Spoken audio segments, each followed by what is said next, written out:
શ્રી રત્નાકર ગુગવતો ગુંજતો ડમરૂ નાદ સદ દસકે અખંડ સોમૈયાનું સ્વાભિમાન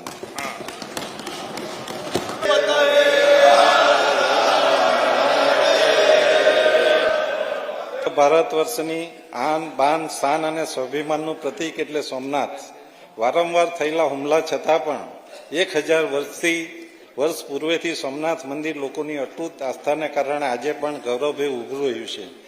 આ અવસરને માન્ય વડાપ્રધાન શ્રી નરેન્દ્ર મોદીજીના નેતૃત્વમાં શરૂ કરેલ સોમનાથ સ્વાભિમાન પર્વની ઉજવણી સમગ્ર વર્ષ દરમિયાન કરવાનું આયોજન છે.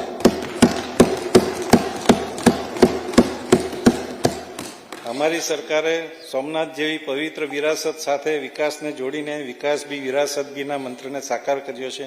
માન્ય વડાપ્રધાન શ્રીના વન સ્ટેટ વન ગ્લોબલ ડેસ્ટિનેશનના વિઝનને સાકાર કરવા સોમનાથને ગ્લોબલ ડેસ્ટિનેશન તરીકે વિકસાવવાનું આયોજન કરવામાં આવેલ છે.